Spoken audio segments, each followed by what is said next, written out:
አደገኛው የሆርሙዝ ወሽመጥ። ከመልክዓ ምድር አቀማመጥ አንጻር የሆርሙዝ ወሽመጥ የፋርስ ባህረ ሰላጤን ከኦማን ባህረ ሰላጤና ከአረብ ባህር ጋር የሚያገናኝ የጨረቃ ቅርጽ ያለው ጠባብ የውሃ መስመር ነው። በጣም ጠባብ የሆነው ቦታው የሞት ሸለቆ በመባል የሚታወቅ ሲሆን ስፋቱም 21 ማይል ወይም 33 ኪሎ ሜትር ብቻ ነው። ሆኖም ለትላልቅ መርከቦች ጉዞ የሚውለው ትክክለኛው ቦታ ከዚህ የሚያነሰ ነው። ዓለም አቀፉ የባህር ድርጅት መርከቦች እንዳይጋጩ የጉዞ መለያ መስመር አውጥቷል። በዚህ መሰረት ወደ ውስጥ የሚገቡና ወደ ውጭ የሚወጡ መርከቦች እያንዳንዳቸው 2 ማይል ስፋት ባላቸው መስመሮች የሚጓዙ ሲሆን በመካከላቸውም የ2 ማይል ክፍት ቦታ አለ። የውሃ ጥልቀት ከ200 እስከ 330 ጫማ ይደርሳል። ይህም ለግዙፍ ታንከሮች በቂ ቢሆንም የባህር ውስጥ ፈንጂዎችን ለመቅበር ግን ምቹ በመሆኑ ከፍተኛ የጸጥታ ስጋት ይፈጥራል። ከኢኮኖሚ አንጻር ወሽመጡ በዓለም ላይ እጅግ ወሳኝ የሆነው የኢነርጂ መተላለፊያ ነው። እንደ አውሮፓውያን አቆጣጠር በ2026 መጀመሪያ ላይ በቀን ወደ 20 ሚሊዮን በርሜል የሚጠጋ ነዳጅ በዚህ መስመር ያልፋል። ይህም መላው ዓለም በቀን ከሚጠቀመው ነዳጅ 20 በመቶን ይሸፍናል። እንደ ሳውዲ አረቢያ፣ ኢራን፣ የተባበሩት አረብ ኤሚሬትስ፣ ኩዌትና ኢራቅ ያሉ ሀገራት ነዳጃቸውን ለዓለም የሚያቀርቡበት ዋናው በር ይህ ነው። በተጨማሪም የዓለምን 20 በመቶ የተፈጥሮ ጋዝ አቅርቦት የምትሸፍነው ኳታር ምርቷን የምታስተላልፍበት ብቸኛው መንገድ ነው። ምንም እንኳን በሳውዲና በኤሚሬትስ በኩል የሚያልፉ የየብስ ቧንቧዎች ቢኖሩም እነሱ ማጓጓዝ የሚችሉት በቀን ከ3.5 እስከ 5.5 ሚሊዮን በርሜል ብቻ በመሆኑ ወሽመጡ ቢዘጋ የዓለም ኢኮኖሚ ከባድ አደጋ ላይ ይወድቃል። ከፖለቲካዊና ከወታደራዊ ሁኔታዎች አንጻር ወሽመጡ በአሁኑ ጊዜ የከፍተኛ ግጭት ማዕከል ሆኗል። በተለይም በየካቲት 28 ቀን 2026 በአሜሪካና በእስራኤል ጥምረት በኢራን ላይ የተፈጸመውን ጥቃት ተከትሎ ወሽመጡ ለንግድ መርከቦች በከፊል ዝግ ሆኗል። ይህም በመርከቦች ላይ የሚጣለውን የመድን ዋስትና ክፍያ እጅግ እንዲንር አድርጓል። በታሪክ መሰረት ኦማንና ኢራን የወሽመጡን የግዛት ውሃ የሚጋሩ ቢሆንም የመርከቦች ጉዞ የሚመራው በዓለም አቀፍ የባህር ሕግ ነው። ይህ ሕግ መርከቦች የትራንዚት ጉዞ የማድረግ መብት እንደሚሰጣቸው ቢደነግግም አሁን ባለው የጦርነት ሁኔታ ግን ይህ ሕግ ተግባራዊነቱ አጠራጣሪ ሆኗል። ይህም የዓለም ሀያላን ሀገራት የኤነርጂ መስመሮቻቸውን ለማስጠበቅ ወደ ከባድ ሽኩቻ እንዲገቡ አድርጓቸዋል። በጣም ጠባብ በሆነው ቦታ ስፋቱ 21 ማይል ወይም 33 ኪሎ ሜትር የሆነው ይህ ርቀት ከመደበኛ የማራቶን ሩጫ ያነሰም ነው። ሆኖም በዚህ ጠባብ መተላለፊያ ውስጥ በየቀኑ መላው ዓለም የሚጠቀመው የነዳጅ ምርት 20 በመቶ ያልፋል። ይህም በዓለም ላይ እጅግ ወሳኝና ምናልባትም እጅግ አደገኛው የንግድ መስመር ነው። ይህ የዘመናዊው ዓለም የደም ስር ነው።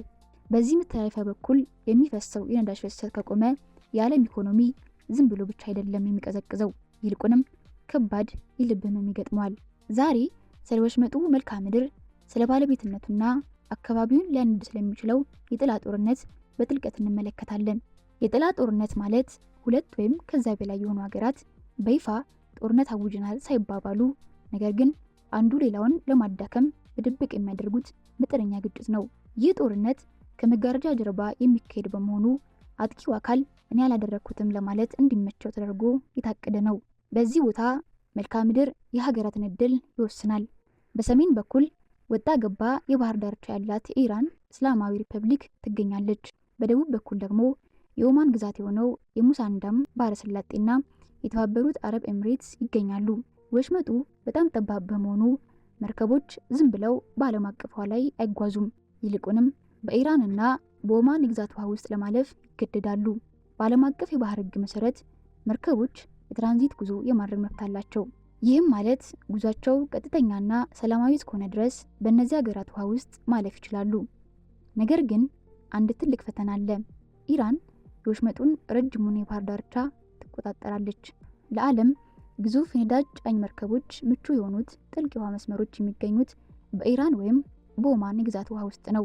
ይህም ኢራንን የወሽመጡ በር ጠባቂ ያደርጋታል። ላለፉት 10 ዓመታት ቴህራን ይህንን ተፈጥሯዊ አቀማመጥ እንደ ፖለቲካዊ መከላከያ ስትጠቀምበት ቆይታለች። ዓለምን የምታስታውሰውም አንድ ነገር ነው። ከመጠን በላይ ጫና ከተደረገብኝ የዓለምን የኤነርጂ በር የመዝጋት አቅም አለኝ የሚለውን። የሆርሙዝ ወሽመጥ የንግድ መስመር ብቻ አይደለም፣ ከፍተኛ ውጥረት ላለው የጥላ ጦርነት ዋነኛ መድረክ ነው። በአንድ በኩል አሜሪካና እስራኤል ይገኛሉ። ለአሜሪካ ወሽመጡ ክፍት ሆኖ መቆየቱ የብሔራዊ ደህንነትና የዓለም ገበያ መረጋጋት ጉዳይ ነው። በባህሪን የሚገኘው የአሜሪካ 5ኛ የባህር ኃይል ክፍለ ጦር ዋና ዓላማው ይህ የውሃ መስመር ዓለም አቀፋዊ ሆኖ እንዲቀጥል ማድረግ ነው።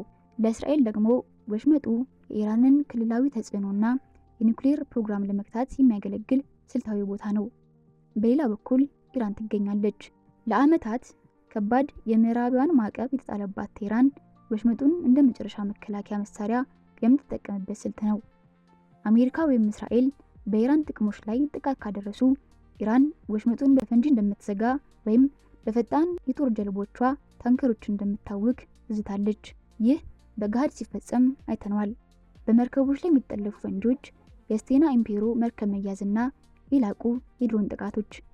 እዚህ ቦታ ላይ የሚፈጠር አንዲት ትንሽ ስህተት ወይም የተሳሳተ ግምት ቀጠናዊ ጦርነትን ሊቀሰቅስ እንደሚችል ዓለም በስጋት ይከታተላል።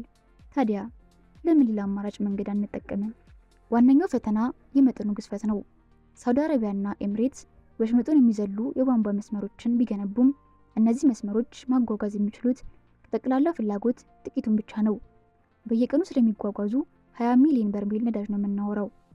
በምድር ላይ የሆርሙዝን ወሽመጥ ሊተካ የሚችል ምንም አይነት መሰረተ ልማት እስካሁን አልተገነባም። ወሽመጡ ቢዘጋ ቀጥተኛ ተጎጂዎች ምዕራባውያን ብቻ አይደሉም፣ ይልቁንም እስያ ናት። ቻይና፣ ህንድ፣ ጃፓን እና ደቡብ ኮሪያ አብዛኛውን የኤነርጂ ፍላጎታቸውን የሚያገኙት በዚህ መስመር ነው። ሆርሙዝ ቢዘጋ የነዳጅ ዋጋ ዝም ብሎ ብቻ አይጨምርም። በአንድ ጀንበር የአንድ ባረል ዋጋ ከ$200 በላይ ሊገባ ይችላል። ይህ ደግሞ ዓለም አቀፍ የዋጋ ግሽበትን፣ የትኬት ዋጋ መናርንና የማምረቻ ኢንዱስትሪዎች መቆምን ያስከትላል። የሆርሙዝ ወሽመጥ ያለው አቅም ልክ እንደ ስጋቱ ግዙፍ ነው። ይህ ቦታ የዓለም ንግድ ተአምርም የዲፕሎማሲ ቅዠትም ነው። ዓለም በነዳጅ ላይ ጥገኛ እስከሆነች ድረስ በኢራንና በምዕራባውያን መካከል ያለው የፖለቲካ ልዩነት እስካልተፈታም ድረስ ይህች የ21 ማይል የውሃ መስመር የዓለም ስሱ ቦታ ሆና ትቀጥላለች። ይህም ዘመናዊው ዓለማችን ምን ያህል የተሳሰረና ምን ያህል በቀላሉ ሊሰበር የሚችል መሆኑን አንዱ ማሳያ ነው። የእርሷ አስተያየት ምንድን ነው?